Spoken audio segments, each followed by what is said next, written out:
Screen of Kucoin. We're going to start with the first question of how do you get money onto this platform? How do you get money onto Kucoin?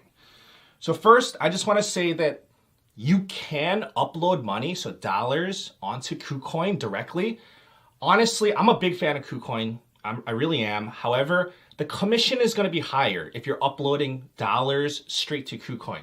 So my advice, my recommendation is go through another website. Go through like a Coinbase. So there's so many other websites where you can change your dollars for Bitcoin, for cryptos. So let's say you're doing it on Coinbase. So you're changing dollars from your bank accounts on Coinbase for Bitcoin or Ethereum or whatever you want. So let's say Bitcoin. So you get the Bitcoin on Coinbase, but you're doing that because the commission is much less to change your dollars for Bitcoin. So then after you do that on Coinbase, so you send the Bitcoin from Coinbase to Kucoin.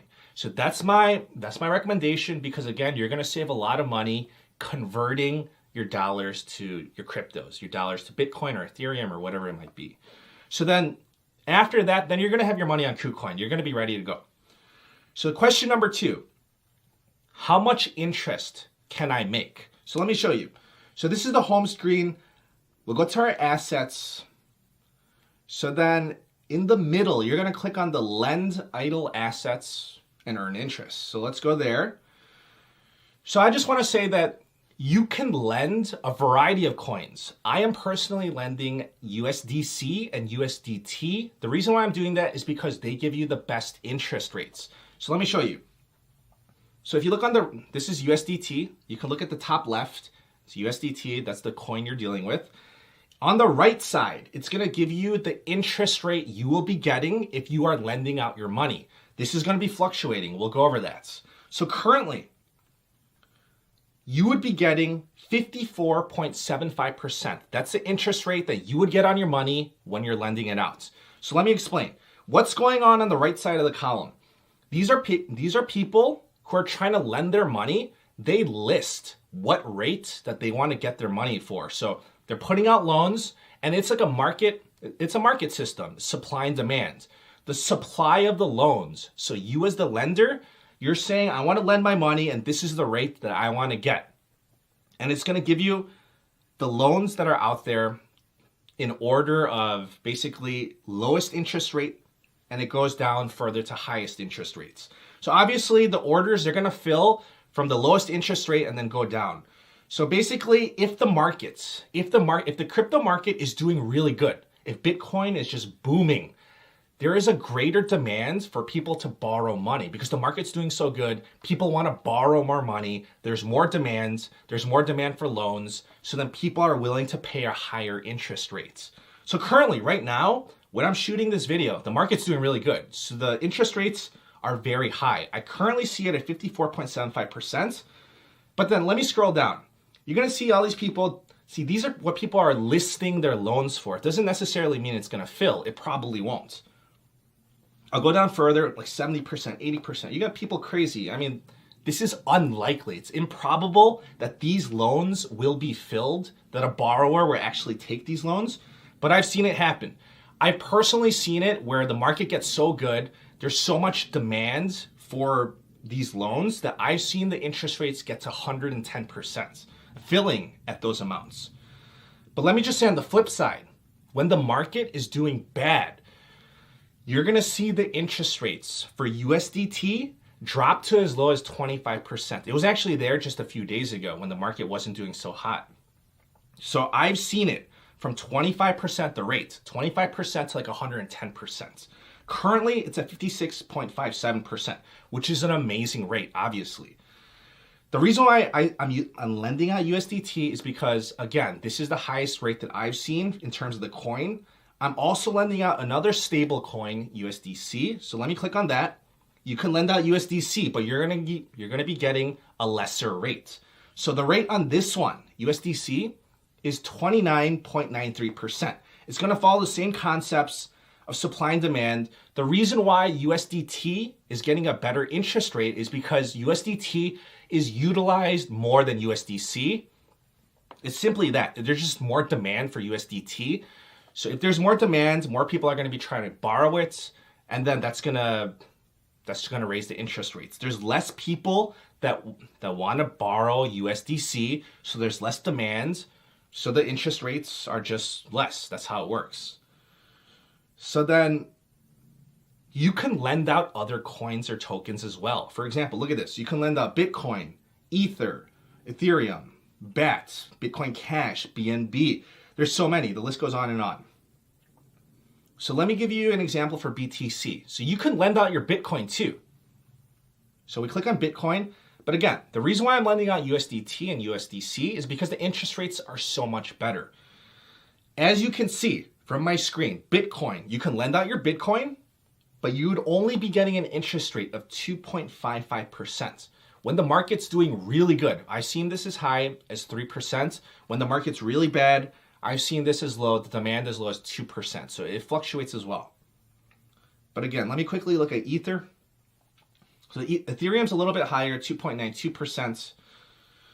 So it just depends on your coin, depends on your token, and it depends on how good the market's doing or how bad the market's doing.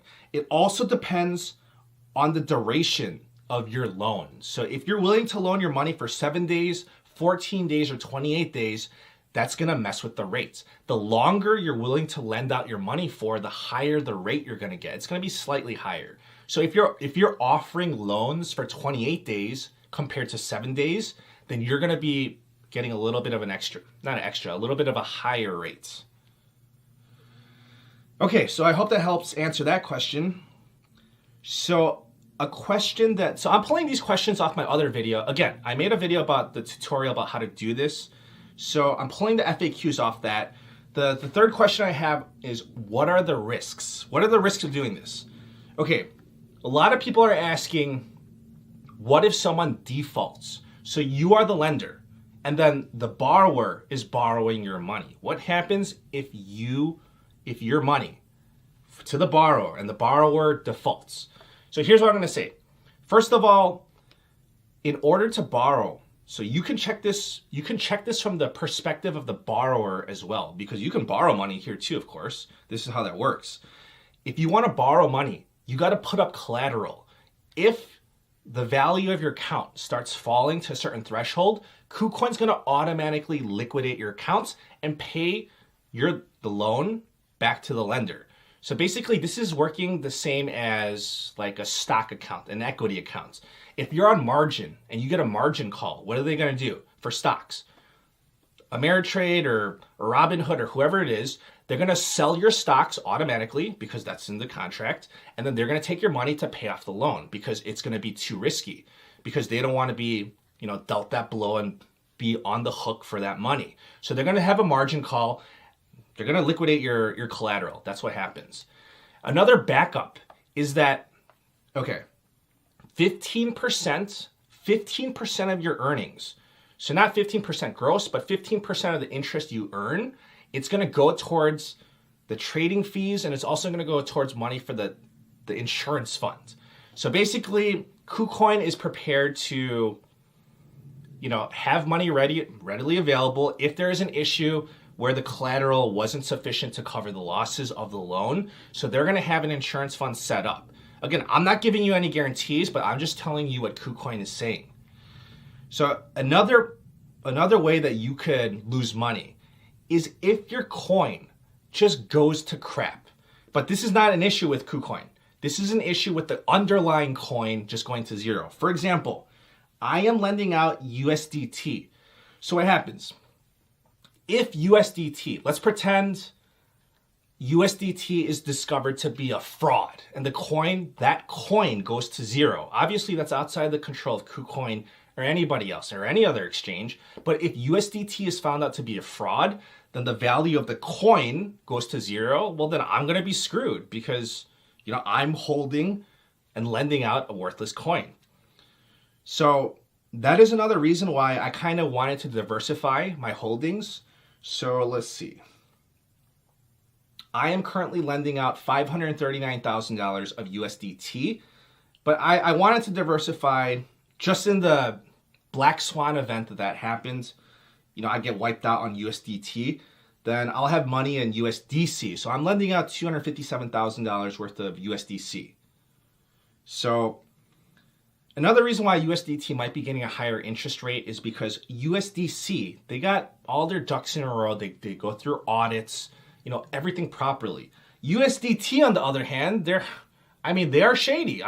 Again, this has nothing to do with KuCoin. USDT is a coin. They're being shady with their audits. They had a lawsuit going on, but that got resolved, thankfully. Otherwise, I wouldn't have this much money on there in USDT. So anyways, that's another reason for the interest rates and why I split up the funds into USDC and USDT. But that's another possibility, hopefully improbable, that the underlying coin goes to zero and you get wiped out. So I'm just gonna put that out there. So what's another risk? Another risk is, again, I think this is improbable, but I'm just gonna be honest with you. Another risk is that KuCoin, goes bankrupt, it closes down, or something happens. So that's always a possibility. However, KuCoin, they've been around, I think since, I gotta check it, but I've been using KuCoin since 2017. So maybe 26, they've been around for a while. They process, billions of dollars of transactions over their history. For me, I've been using them so much. I've put my trust into KuCoin. You can get money in there, you can get money out whenever you want. I really like the platform. I am a big fan. So I feel comfortable, obviously, with the money I have, I feel comfortable lending that money out. So the next question is, how do you get your money out of KuCoin? So getting your money into KuCoin, it's just as simple getting your money out of KuCoin. So on the screen, all you do is just hit the withdraw button, and then you click on what you want to withdraw out. So for me, it only says I have $10 because I'm lending out all my money except for $10 worth. So you just click on whatever coin that you want to withdraw out.